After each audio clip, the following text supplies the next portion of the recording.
Hey everyone, thanks for tuning into this episode, which is sponsored by our friends at Audible. Enjoy. Well, I think this is maybe the most important thing to know about living right now in the 21st century, that we are now hackable animals, that we have the technology to decipher what you think, what you want, to predict human choices, to manipulate human desires in ways which were never possible before. Hey everybody, welcome to Impact Theory. Our goal with this show and company is to introduce you to the people and ideas that will help you actually execute on your dreams. All right, today's guest is one of the most profound thinkers of our time, a two-time winner of the Polanski Prize for Creativity and Originality. His books have sold over 12 million copies and been translated into more than 45 languages. Sapiens, his seminal book on the history of mankind, spent 6 months on the Sunday Times bestseller list and also made him a #1 New York Times bestselling author. His work has been recommended by countless luminaries, including Bill Gates, Richard Branson, Mark Zuckerberg, and Barack Obama. He's won a litany of awards, including the Society for Military History's Mankato Award for Outstanding Articles on Military History, and the 2017 Handelsblatt's German Economic Book Award for the most thoughtful and influential economic book of the year. Additionally, he's one of the most sought-after and influential speakers in the world. He's given multiple TED Talks on hot-button issues relating to the human race, and in 2018, he was invited to give the main stage keynote speech on the future of humanity at the World Economic Forum annual meeting in Davos. He has a PhD from Oxford, is a tenured history professor at the Hebrew University of Jerusalem, and in addition to his many books, he's also written for such prestigious global outlets as the Financial Times, the New York Times, the Wall Street Journal, and the Guardian. So please, help me in welcoming the man who does a yearly 60-day silent Vipassana meditation retreat, the best-selling author of 21 Lessons for the 21st Century, Yuval Noah Harari. Welcome, man. Good to have you on the show. Thank you. It's good to be here. Dude, very excited. So I've been obsessively reading your books since Sapiens came out, and just really blown away. And behind the scenes, there's a guy here named Chase somewhere who you will have to meet today, who has just been an absolute champion for your books internally, because of the way that you really frame the historical and where we're going in a way that becomes very accessible for today and who we are. And that, I think, is the cool nexus of 21 Lessons, is that you're really attacking how does this all make sense? How is the past inform where we are, and how does where we are today inform where we're actually going to go? And as a company that's making fiction content and dealing in sci-fi and things like that, these ideas are really important to us for creating guides on how to be, essentially. And the idea that I wanted to start with is your notion of some of the things that are happening technologically become a little bit dangerous because you can hack a human. And if you could explain what you mean by hacking a human, and then how do we end up hacking ourselves in a positive way? Well, I think this is maybe the most important thing to know about living right now in the 21st century, that we are now hackable animals. We have the technology to decipher how humans, or what you think, what you want, to predict human choices, to manipulate human desires in ways which were never possible before. Basically, to hack a human being, you need two things. You need a lot of data, especially biometric data. Not just about where you go and what you buy, but what is happening inside your body and inside your brain. And secondly, you need a lot of computing power to make sense of all that data. Now, previously in history, this was never possible. Nobody had enough data and enough computing power to hack human beings. Even if the KGB or the Gestapo followed you around 24 hours a day, eavesdropping on every conversation you had, watching everybody you meet, still they did not have the biological knowledge to really understand what's happening inside you, and they certainly didn't have the computing power necessary to make sense even of the data they were able to collect.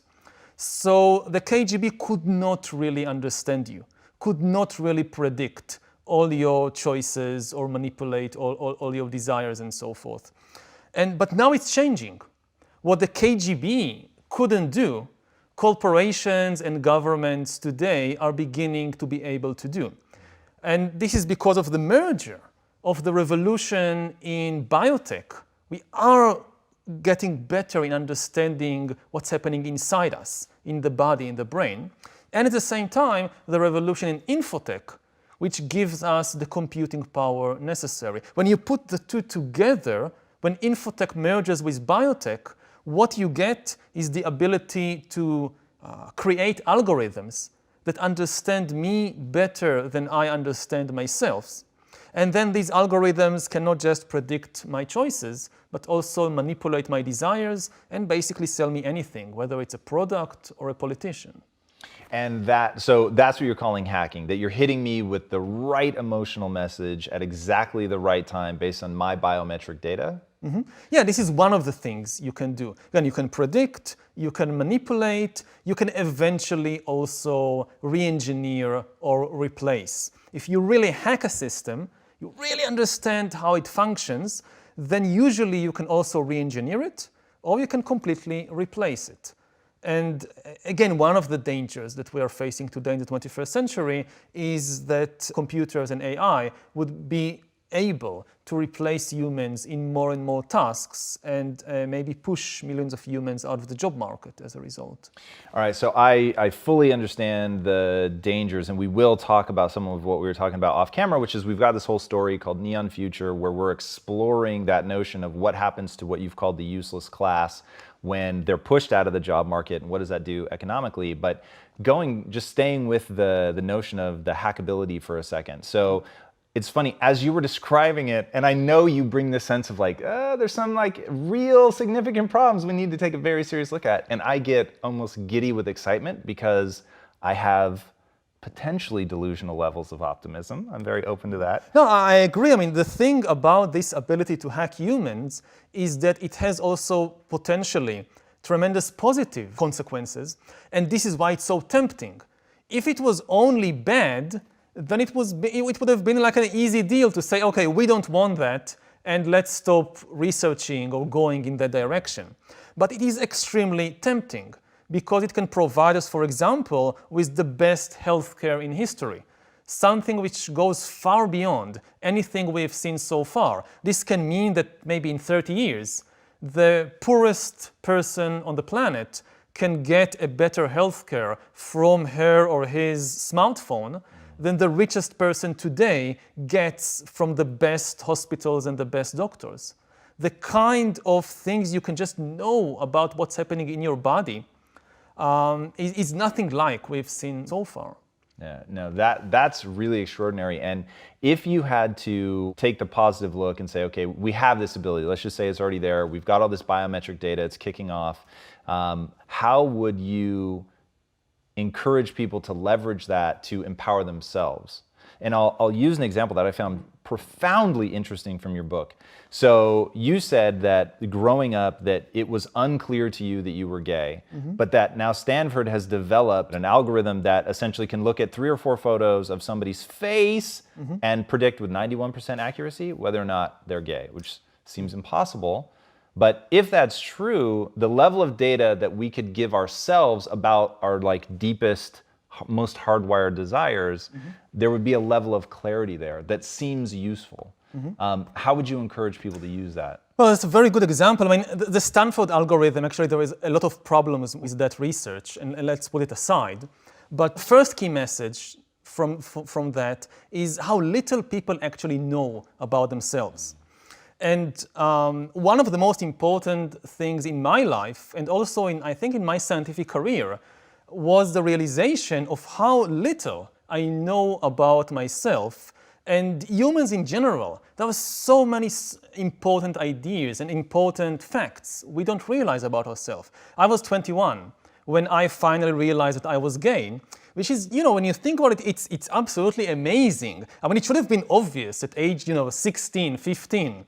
And an algorithm would have realized it very quickly. And you can build algorithms like that today or in a few years. You just need to follow your eye movements. Like you go on the beach or you look at the computer screen and you see an attractive guy and an attractive girl, and just follow the focus of the eyes. Where do the eyes go and whom do they focus on? It should be very easy. And such an algorithm could have told when I was 15 that I was gay. And the implications are really mind-boggling when an algorithm knows such an important thing about you before you know it about yourself. Now, it can go in all kinds of directions. It really depends on where you live and what you do with it. In some countries, you can be in trouble now with the police and the government. You might be sent to some re-education facility. In some countries, like with surveillance capitalism, so maybe I don't know about myself that I'm gay, but Coca-Cola knows that I'm gay because they have these algorithms.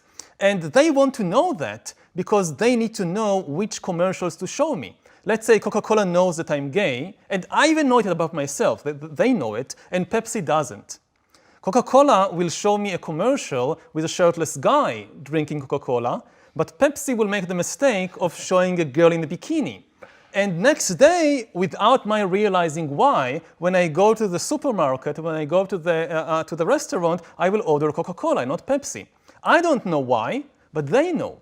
So they might not even share this kind of information with me.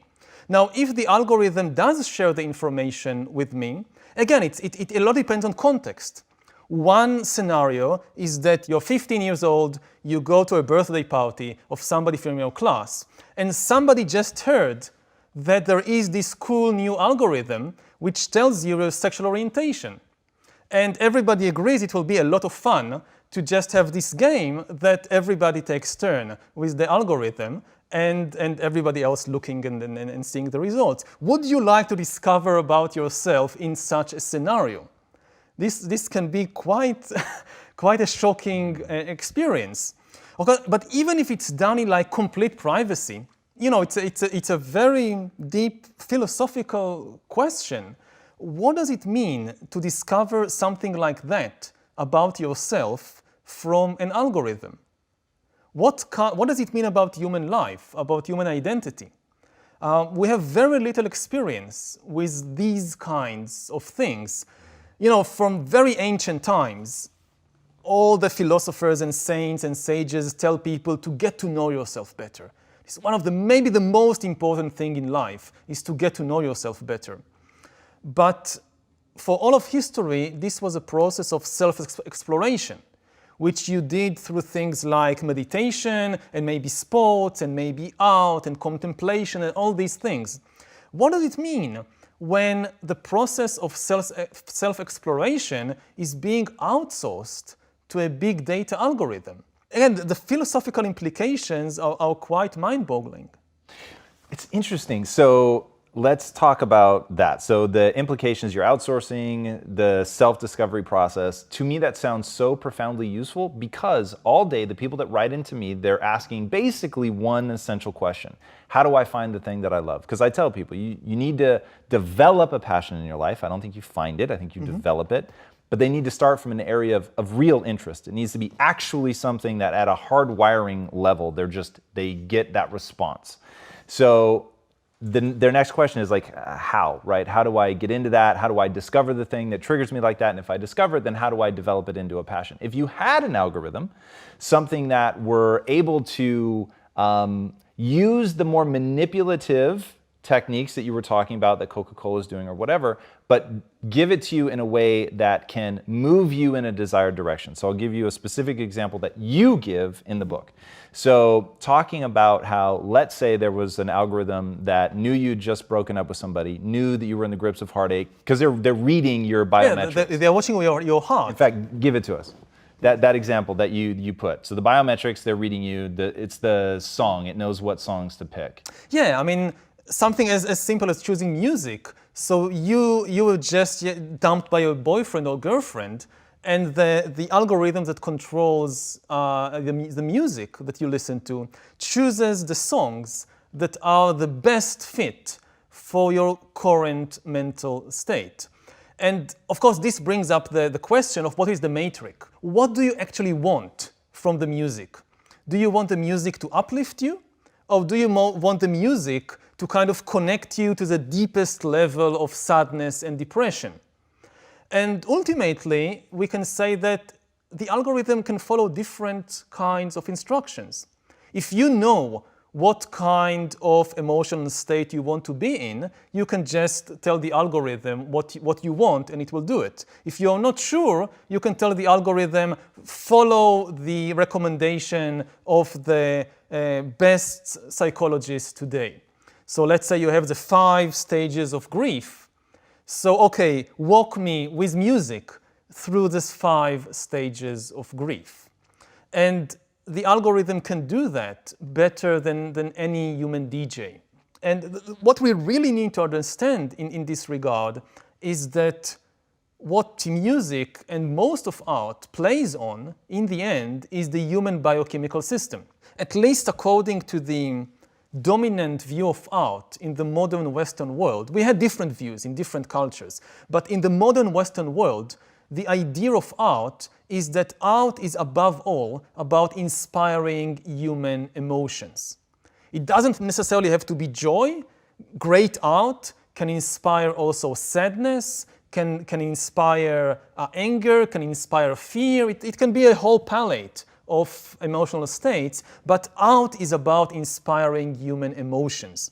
So the instrument artists play on, and whether it's musicians or poets or movie makers, they're actually playing on the Homo sapiens biochemical system. And we might reach a point quite soon when an algorithm knows this instrument better than any human artist. A movie or a poem or a song that will not move you, that will not inspire you, might inspire me. And something that will inspire me in one situation might not inspire me in another situation. And as time goes on and the algorithm gathers more and more data about me, it will become more and more accurate in reading my biochemical system and knowing how to play on it as if it was a piano. Like, okay, you want joy? Pfft, I press this button and out comes the perfect song, the only song in the world that can actually make me joyful right now. That's so interesting to me. All right, so right now, real world, you can snap your fingers and you can have one algorithm that's tied to one biochemical process. In your life for real, what would you want to monitor and get that feedback on? Now, that's easy. I mean, healthcare. If there is like something seriously wrong in my body that I don't know about, like, I don't know, cancer or something, I would like the algorithm to find that out. I don't want to wait until, I mean, the usual process is that it has to go through your own mind. You can't outsource it. I mean, today, when you need to diagnose cancer, there are exceptions, but in most cases, there is a crucial moment when you feel something is wrong in my body. And you go to this doctor and that doctor and you do this test and that test until they finally realize, okay, we just discovered you have cancer in your liver or whatever. But because it relies on your own feelings, in this case, feelings of pain, very often it's quite late in the process. By the time you start feeling pain, usually the cancer has spread. And maybe it's not too late, but it's going to be expensive and painful and problematic to treat it. But if we can, outsource this, don't go through the mind, through my feelings. I want an algorithm that with biometric sensors is monitoring my health 24 hours a day without my being aware of it. It can potentially discover this liver cancer when it is just a few cells are beginning to split and to spread. And it's so easy and cheap and painless to take care of it now, instead of 2 years later, when it's already spread and it's a big problem. So this is something that I think almost everybody would sign on to. And this is the big temptation, because it comes with with a long tail of dangers. I mean, this algorithm, the healthcare system, knows almost everything about you. So one of the biggest battles in the 21st century is likely to be between privacy and health. And I guess that health is going to win.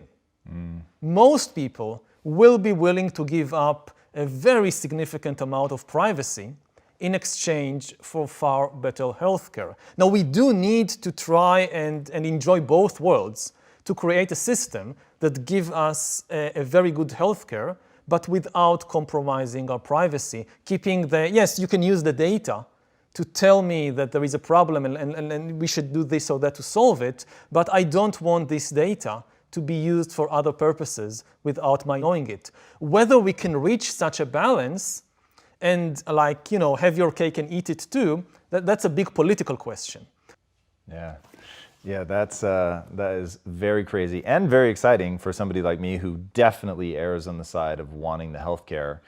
You've talked really powerfully about story, about how stories like money, which I don't think most people think of as a story, as being, these tremendous things that control all of our lives, that point us all in the same direction, that give us sort of a common code by which to live. How can people take control of the story that they tell themselves about themselves, which I find to be one of the most important stories that you engage in? Yes, our identity is really just a story which we constantly construct and embellish. I mean, you can say that the entire human mind is a machine that constantly produces stories, and especially one very important story, which is my story. And different people specialize in different genres. Some people build their story as a tragedy, some people build their story as a comedy or as a drama, but in the end, the self is a story and not a real thing. And on the one hand, with all the new technologies, you get better and better abilities to construct yourself. But already today, a lot of the work which previously was done in the brain and in the mind of constructing my identity, my story, has been outsourced to things like Facebook. That you build your Facebook account, and this is actually outsourcing it from the brain, and you are busy maybe for hours every day just building a story and becoming extremely attached to it and publicizing it to everybody. And you tend to make this fundamental mistake. You think this is really me. And why is that a mistake? I'm actually really curious. First of all, if you take something like the profile that people create about themselves in Facebook or in Instagram, it should be obvious. It doesn't really reflect your actual existence, your actual reality, both inner reality and outer reality. Like the percentage of time you smile in your Instagram account is much bigger than the percentage of time you smile in real life. And you go on some vacation, and you post the images from the vacation. So usually you're smiling in your swimming suit on the beach with your girlfriend and boyfriend holding this cocktail, and everything looks perfect and everybody's so envious.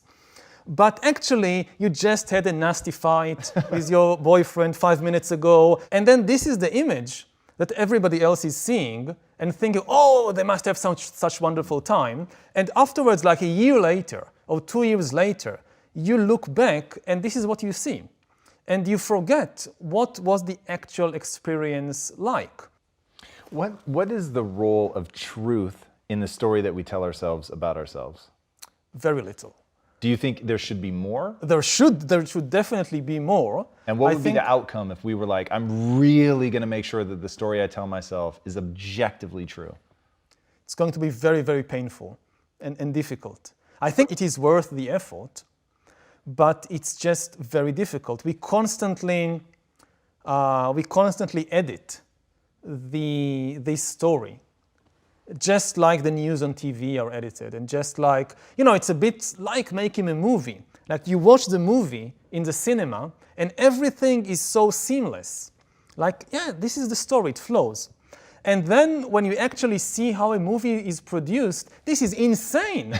Like you have this tiny bit of a scene, You repeat it 50 times, and sometimes, you shoot scene 2 comes after scene 1, but actually it was filmed long before that. So sometimes you film the breakup of the lovers before you film the first meeting, for all kinds of schedule reasons and locations. So the end result is completely seamless and perfect, but it is actually made up from all these tiny disconnected bits that have been, this is from here and this is from there, and we somehow glue it together, and it looks good.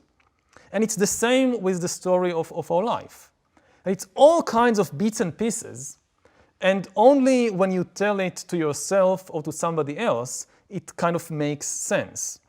The cost of trying to stick with the reality as it is very, very high. It's very difficult, it demands a lot of effort, and it is often very painful, because you have to acknowledge many things about yourself that you don't want to acknowledge them. People have this fantasy of, going to some retreat and just taking out a week or two from life to really observe inside, to really explore, who am I? What is my authentic self? And they have this fantastic notion that I will be able to finally connect to my inner child, and I will discover my true vocation in life, and I will discover all these wonderful things about me. And when you actually do it, the first thing you usually encounter is all the things you don't want to know about yourself. There is a reason that you don't want to know them. I think it's worth the effort, but it's a very, very hard task. All right, on that, there's so many studies that talk about the more delusional somebody is, self-delusional, the more likely they are to be happy.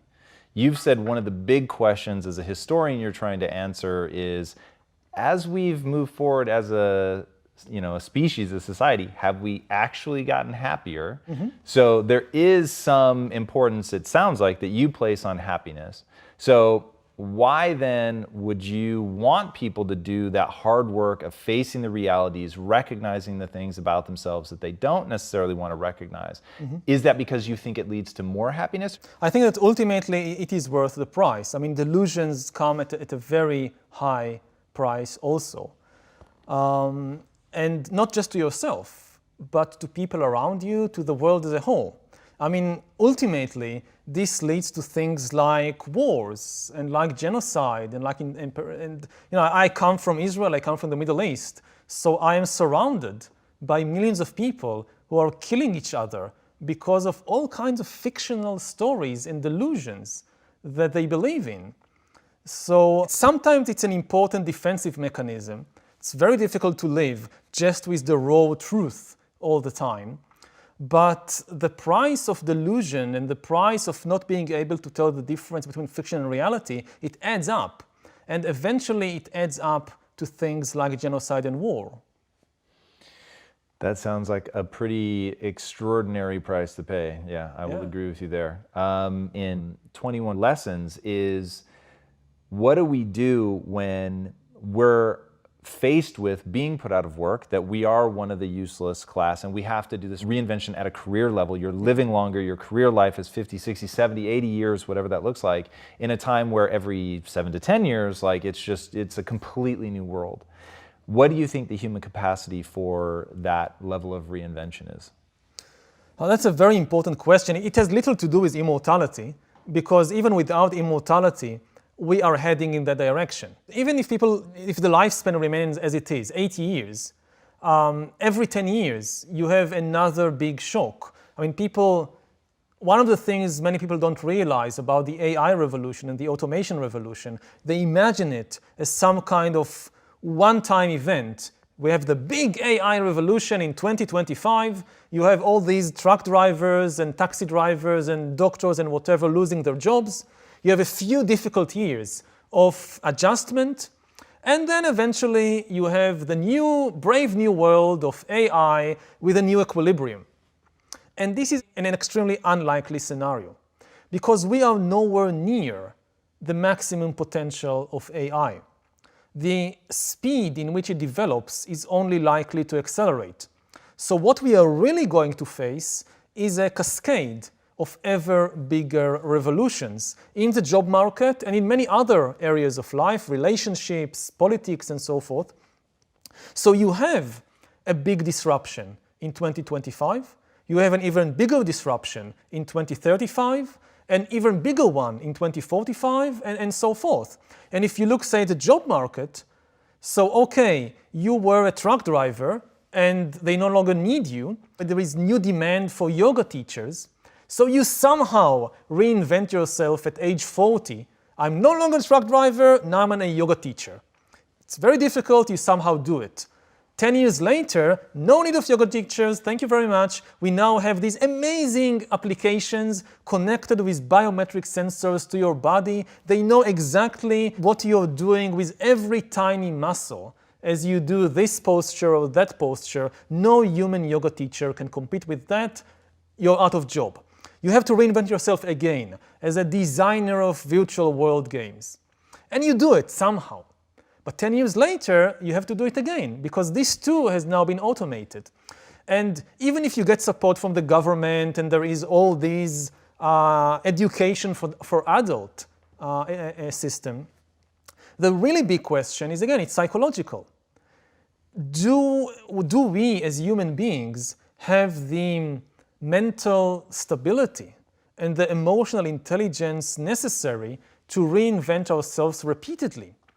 And, when you're 20, what you're doing is basically to reinvent yourself or to invent yourself for the first time. And it is very difficult.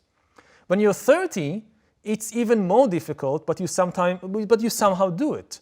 But when you get to be 40, 50, 60, it becomes more and more difficult. You have more to let go of. I've invested so much in building this career, this personality, these skills. To give it all up and start again from anew, it's so difficult.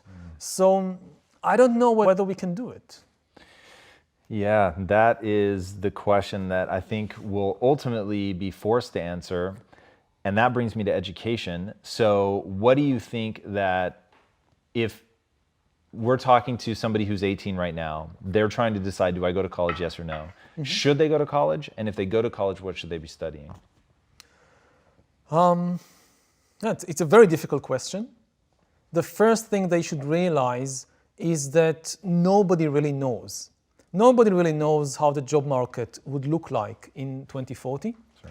So they should be suspicious of all these kinds of advices by people who pretend that they know what the job market would need in 20 years. The best investment, I would say, is in emotional intelligence and in mental balance and these kinds of skills of how to keep changing throughout your life, how to keep learning throughout your life. Now, how do you learn that? That's very, very difficult. We don't have a college degree in mental flexibility. But these are the most important tools. So whatever you choose, you can go to law school, you can go to ballet school, but you should keep in mind that much of what I'm learning might be irrelevant in 20 or 30 years. So whatever else I'm doing, I should also invest in developing my emotional intelligence, my mental balance, my ability to keep changing and learning and reinventing throughout my life. So maybe to give an image or a metaphor, if in the past education was like building a stone house with very deep foundations, now I would say that education is more like constructing a tent that you can fold up and move to another location very quickly and easily. That's a great analogy. So given that it's so hard to predict the future, you've talked a lot about the power of science fiction writers. Walk us through that. What is the role that a science fiction writer can play, or storyteller, filmmaker, whatever the case may be?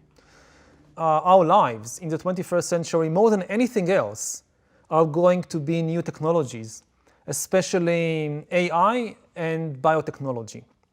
And most people, their understanding of these technologies and their potential for good or for bad, it really comes from science fiction. The political system so far has done an awful job in understanding and preparing us for these kinds of developments. There is almost no talk in the political arena about AI and biotechnology. The scientific community is, of course, very deeply engaged with it, but most people don't read articles in Science or Nature, and even if they tried, it would be very difficult for them to understand the professional jargon and all the statistics and so forth. So most people actually get their education about what's coming from science fiction. And this means, at least I think so, that science fiction is now the most important artistic genre, and it should also be the most responsible. And one of the problems with science fiction is that so far it has done a so-so job. Some novels and TV series and films are really amazing in the way they explore what could happen, ranging like some of my favorites are, my all-time favorite is Brave New World by Aldous Huxley, which was written back in the early 1930s, and I think is the most prophetic and profound. No, I totally understand. All right, so before I ask my last question, tell these guys where they can find you online. I have a website, ynharari.com, and they can find me on Facebook and Instagram and Twitter and all the usual places. Awesome. My last question is, what is the impact that you want to have on the world? I want to bring more clarity to the public conversation on what's happening in the world. I think that too much of the public discussion is focused either on the wrong issues or is extremely confused and unclear. And people are flooded by enormous amounts of information which they don't know how to make sense of. And what I see my mission as bringing clarity to the public discussion, especially in terms of focusing people's attention on the most important questions. I try to give some answers too, but I don't care a lot if people don't agree with me about the answers, about the solutions. The important thing, I think, is to agree about the questions. And I would end by saying that there are three big challenges to humankind in the 21st century. There are nuclear war, climate change, and technological disruption. And these should be the first three items on the political agenda of every country. And this is not the case right now. I would like it to be the case. Awesome. Yuval, thank you so much for joining us Thank today. you. That was incredible. It was fascinating. All right, guys, when I say that you're going to learn just an absolute metric ton of stuff from this man, dive into his first three books. They are absolutely extraordinary. You will learn so much about where we've come from, where we're going, and where we are today, that it will give you the ability to look at yourself in a totally new way, to understand yourself, not even just at the operating system level, but like at the kernel level. It was so fascinating to see him walk us through that entire lineage. It's unlike anything that I've read before, and reading the books as a trilogy and understanding how they all work together is breathtaking. So I highly, highly, highly encourage that. And the fact that he's out there in a populist way, getting people to ask these questions, I think is so critical. And he threw out, go back to the beginning of this episode, he threw out some amazing business ideas without, I think, even meaning to. But I thought, wow, somebody could actually run with these and they would be extraordinary. And that's just the way his mind works. He really is one of the most profound thinkers of our time. Dive in, he's accessible, and that is one of the most beautiful things. And remember, he's a historian. So the way that he's putting this all in context is truly extraordinary. And once you understand things at why they are the way they are, then it just brings a whole new ability to see through the lies, fake news, the stories we tell ourselves, all of the just natural human attachments, to really come to an understanding of the way the world actually is. And once you understand that, then you can begin to move in a way that makes sense and allows you to reach your own goals. All right, if you haven't already, be sure to subscribe. And until next time, my friends, be legendary. Take care. Yuval, thank you, my friend. That was extraordinary. Hey, Impactivists, I credit my success to voracious reading. And I mean, I read a lot. But when I say that I read something, I actually mean that I listen to it because I'm a ridiculously slow reader. Audiobooks through Audible have literally been a life changer for me. Because of Audible, I'm able to read faster, learn in transitional moments like when I'm cooking, working out, or riding in the car. Now, as you know, it's that time of year when everyone is thinking about thoughtful gifts. So please think about getting Audible for somebody that you love so that they can accelerate their learning. And for the holidays, we have a very special offer for our community. Right now, for a limited time, you can get 3 months of Audible for just $6.95 a month. That's more than half off the regular price. Just go to audible.com/impact theory or text Impact Theory to 500-500 to get started. All right, use the link and information in the description below and get started today. Enjoy and be legendary.